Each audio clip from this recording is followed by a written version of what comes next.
Groceries are getting more expensive, but what if I told you with a few simple gardening tricks, you can save hundreds of dollars on your grocery bill? Whether you live in an apartment, a townhouse, or a house, I promise you can grow a garden and save money on your groceries. All 4 of these tips are quite different from each other, so you are going to want to stick around to watch all of this video, because when you combine these tips together, that's when you're going to get the most amount of grocery savings. What is up? This is Bree from Urban Gardening Canada, and I garden in Ottawa Zone 5. In Canada, grocery prices have gone up 21% since 2019 till now, November of 2024. That means that if in 2019 you were spending $500 a month on groceries, your groceries are now $600 a month, which is an increase of $1,200 across the whole year. Which is why I want to give you 4 simple tips that you can take with you in your garden to save yourself hundreds of dollars on groceries so you can grow your own food instead of having to buy it. So let's get into these 4 simple tips. Tip number 1 is to grow the most expensive food.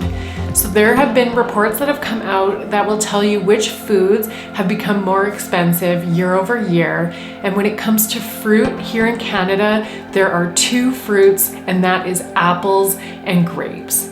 But the good news is that you can grow both apples and grapes here in Canada, so this is a way that you can offset your grocery prices. And I know that it takes forever for grapes or apples to mature and actually get fruit from it, but this means that you can plant your tree now or plant your vines now, so that way you can reap the benefits in a couple years from now.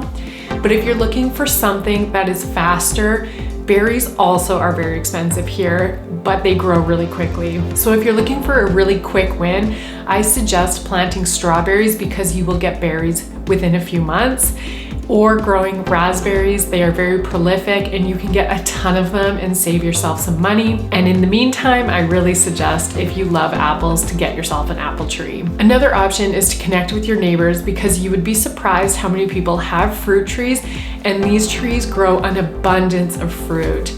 This year, I was able to get apples from my neighbor across the street and plums from another neighbor a few streets over, and I was able to process and freeze them, which means I'm gonna get local fresh fruit all winter long.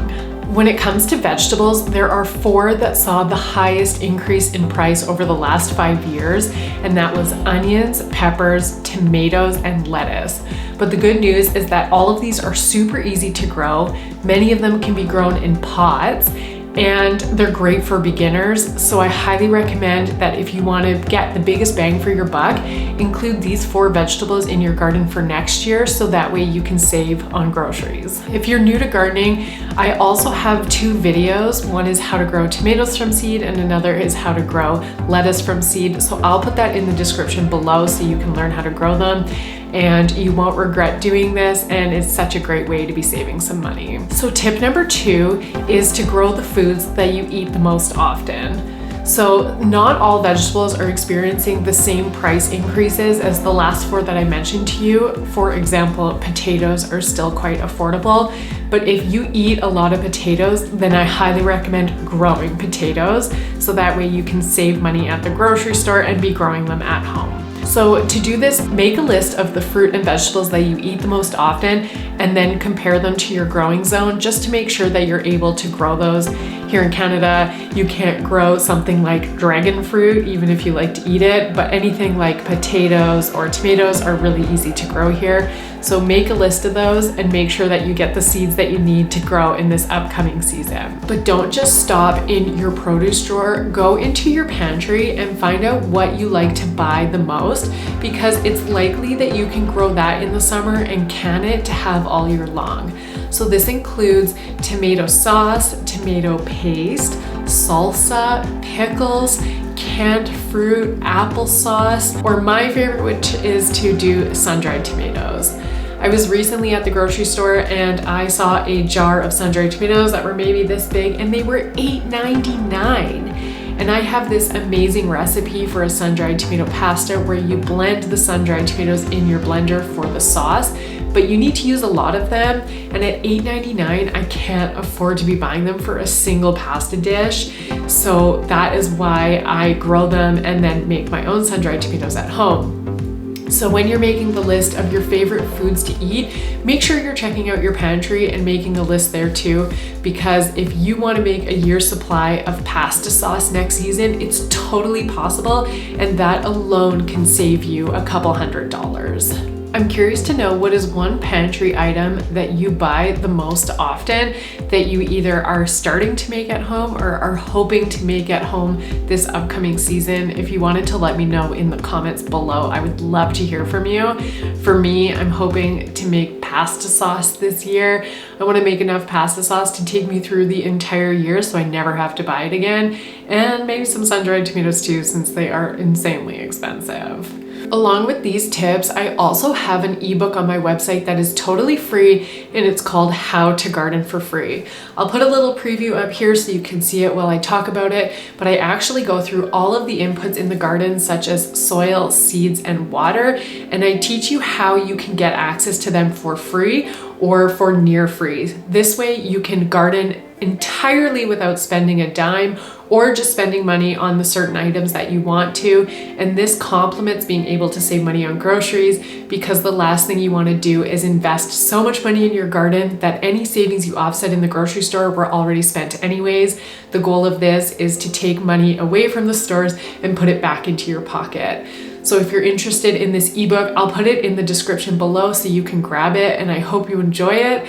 And then let's move on to tip number 3. So this tip is good for 2 things. So this one is to grow foods that mature quickly. So this has a twofold benefit. The first one is that if we ever end up in a situation like COVID-19 where there were massive supply chain issues and there was a shortage of anything, you're gonna wanna know what foods produce the fastest, so that way you can take care of yourself and your family and have food security. And the second reason that this is a great tip is that this is the fastest way to save money on your grocery bills, because these fruits and vegetables will be able to be harvested within 1 to 2 months. So it's your fastest way to grocery savings. So quick producing plants from a fruit perspective is strawberries. As long as you're during the right season, strawberries will produce really quickly for you, and they're really great container plants to grow in. So if you're limited on space, they're perfect. And when it comes to vegetables, anything like lettuce, spinach, kale, microgreens, radish, turnips, pea shoots, and bush beans are actually really quick as well to produce. So including these in your garden means that from the time you plant the seed to just 4 to 8 weeks after, you'll already be able to eat. And some of those make for a pretty good salad altogether. So I highly recommend including these in your garden for a fast way to save money. All right, so the last tip is to include plants in your garden that are heavy producers. And what I mean by heavy producers is that the size of the plant is outweighed by how much it produces.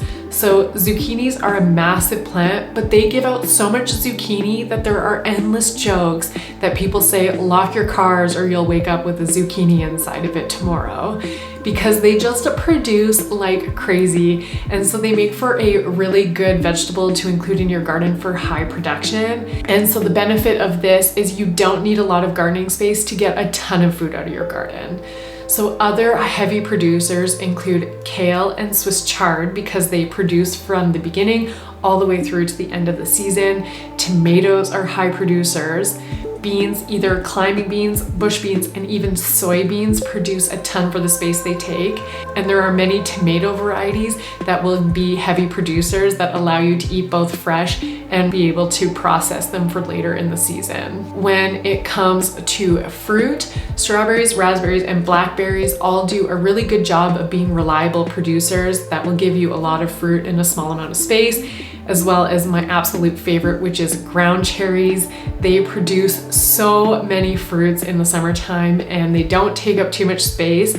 They can if you allow them to, but they don't take up a ton of space, and they give you that nice fresh fruit, so that way you can save money on both your vegetables and your fruit and put that money right back into your pocket. There are certain plants that take up a ton of space and really don't produce a lot, so I recommend not planting these ones and buying them from the grocery store since you have to buy less. So this includes most of the brassica families such as broccoli, cauliflower, cabbage, and Brussels sprouts. And with broccoli and cauliflower and cabbage, you really only get that one head, and once you cut that off, there's nothing else being produced from that plant, which means you have to cut it off and plant something new in there. And if you've spent 8 to 12 weeks growing something and all you get is a single head of cauliflower, that's not going to keep you full. It's not going to lower your grocery bill. So I recommend cutting those out of your garden and growing something else in its place while buying the cauliflower or broccoli from the grocery store. And this is a way better way to use up your garden space so you can save money and then spend your money wisely in the grocery store. So those are all 4 of my tips. You can use them all separately, but for the most powerful savings, the best you can do is combine all 4 of these tips together, and that is where you're going to get the most amount of savings. I hope that you found this video to be really helpful. I'm going to put up another video here for you to keep on watching and learning how to grow, and I will see you in the next video. Bye.